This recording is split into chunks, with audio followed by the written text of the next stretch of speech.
Wajahnya sekarang rusak gak karuan kayak begini. Rupanya, ini salah satu penyebabnya. Jadi semakin jelas kan, guys? Jadi tadi sebelum gue bikin vlog ini, gue sempat ngobrol dulu sama kuncen dari Keraton Gunung Kawi. Dan beliau menceritakan bahwa di keraton itu banyak banget dikunjungi sama orang-orang yang cukup populer. Bahkan sangat populer yang ada di Indonesia ini.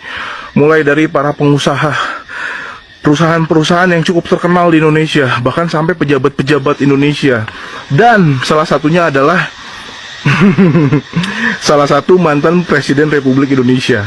Sebelum terpilih menjadi presiden, katanya beliau datang dulu ke Keraton Gunung Kawi dan melakukan ritual supaya beliau terpilih menjadi presiden. Gokil ya. Dan ternyata ada syarat untuk melakukan ritual pesugihan di Keraton Gunung Kawi. Syaratnya harus memberi mahar. Satu kali kunjungan itu maharnya adalah 70 juta. Dan beliau datang 11 kali. Jadi kalian bayangin aja, 70 juta kali 11 itu sekitar 770 juta ya.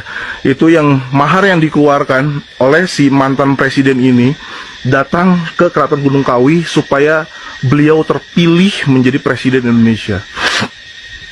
Gokil. Ini salah satu penyebabnya. Jadi semakin jelas kan, guys? Jadi tadi sebelum gue bikin vlog ini, gue sempat ngobrol dulu sama kuncen dari Keraton Gunung Kawi. Dan beliau menceritakan bahwa di keraton itu banyak banget dikunjungi sama orang-orang yang cukup populer. Bahkan sangat populer yang ada di Indonesia ini. Mulai dari para pengusaha, perusahaan-perusahaan yang cukup terkenal di Indonesia, bahkan sampai pejabat-pejabat Indonesia. Dan salah satunya adalah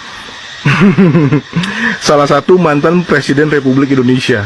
Sebelum terpilih menjadi presiden, katanya beliau datang dulu ke Keraton Gunung Kawi dan melakukan ritual supaya beliau terpilih menjadi presiden.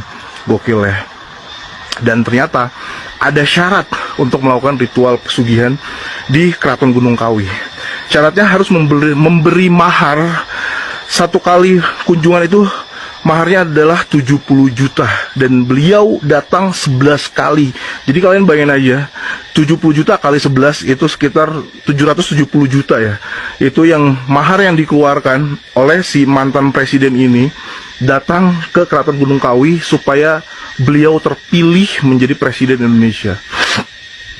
Gokil. Hore! Akhirnya Arsip Nasional Republik Indonesia dalam sidangnya ya mengutarakan bahwa Joko Widodo tidak pernah ada ijazahnya. Berarti betul Joko Widodo bukanlah disebut sebagai presiden ke-7. Kita harus berani mengatakan itu karena sudah dibuktikan dalam sidang Arsip Nasional bahwa Joko Widodo tidak pernah ada ijazahnya. Ini jelas, kuat diduga ijazah palsu. Di jalan pramuka semua arsipnya, makanya dibakar mungkin pramuka itu. Ya, mari kita dukung ya satu kesatuan untuk mengadili segala perbuatan Joko Widodo.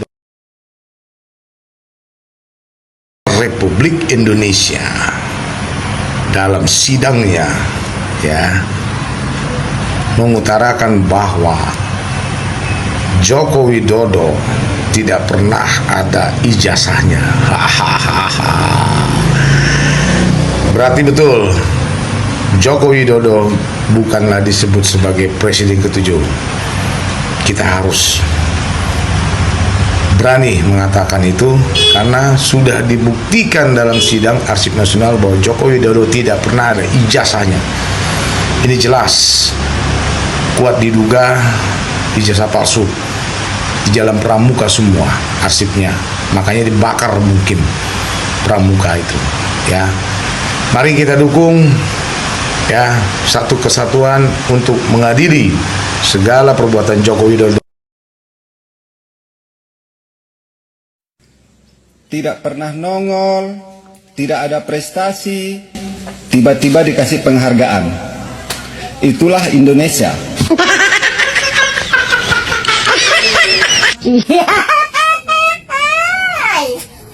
Yeah.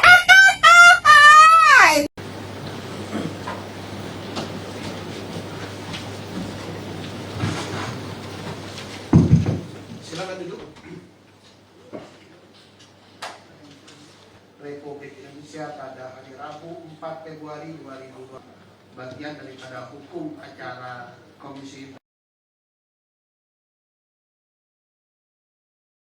Saya yakini bahwa putusan-putusan KIP, dokumen-dokumen yang diberikan oleh lembaga publik melalui KIP itu sangat membantu ya untuk mencerahkan tuduhan-tuduhan yang diarahkan kepada mereka. Tentunya misalnya mereka kan dituduh mengoprek-ngoprek data pribadi.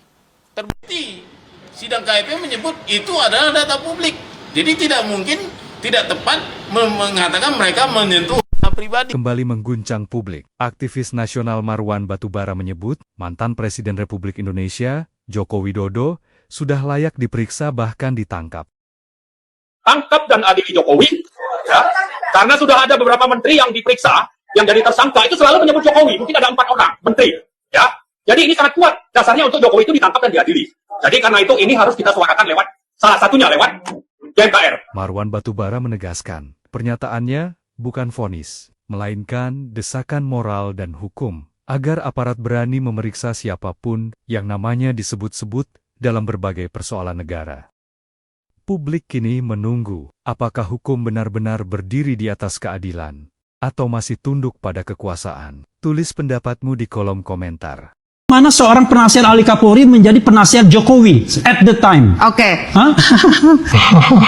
Anda martabat Kapolri gimana boleh dong? tunjuk-tunjuk kayak gitu ya. Ya. Oke. Tetapi Apa? jangan di luar forum kayak gini. Oke, baik. Itu Iya, namanya iya. Anda menghina saya juga. Menghina Apa? apa? Saya minta pendapat. Saya Saya membukakan bukti Baik, bahwa itu Anda tahan. penasihat Saya Kapolri. penasihat Kapolri. Sekarang pertanyaan saya adalah Baik, penasihat tahan dulu. Kapolri apa fungsinya begini? Oke, tahan Fungsinya dulu. untuk membela Jokowi. Tahan dulu, Bang, kita Fungsi kan- saya adalah menanyakan pada rakyat. Bukan, Oke. Anda berpihak kepada Jokowi. Saya lihat. Silakan, kalau Anda nuduh saya gitu, saya boleh menuduh Anda kok. Ya, tuduh apa? Kita Anda tahan mau dulu, nuduh apa Bapak saya? provokator. Mau Tahan dulu, nuduh apa? rakyat, bangsa Memalukan pidana. Anda. Dengan Oke. jabatan Anda memalukan. Baik, Bawa kita nama fokus penasihat ke ahli memalukan Kapolri. sebagai pakar. Anda memalukan. Kita fokus ke kasusnya dulu. Saya mau dengar Institusi dari Bang Firman. Polri di bawah Anda memalukan. Jadi buat kalian yang kemarin datang sebagai saksi siap-siap ya, siap-siap masuk penjara pasal 373 Undang-Undang Nomor 1 Tahun 2023 ancaman penjaranya 7 tahun. Kami semua akan milih bawa beras. Biar Anda kuliah di penjara ya. Oke, lanjut.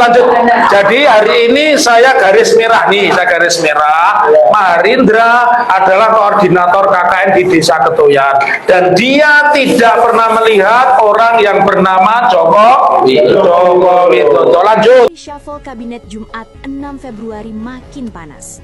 Tapi yang bikin heboh, Presiden ke-7 RI, Joko Widodo, disebut bakal masuk jadi anggota One Team Press. Pengamat Agung Baskoro menilai, posisi ini adalah afirmasi formal hubungan intens antara Prabowo dan Jokowi selama ini. Ini bukan sekadar kompensasi politik, tapi upaya menjaga keseimbangan antara poros Solo dan Istana Hambalang. Melihat peran beliau di Danantara, peluang Jokowi menerima posisi ini sangat terbuka lebar. Gimana menurut kalian? Setuju Jokowi balik ke lingkaran istana?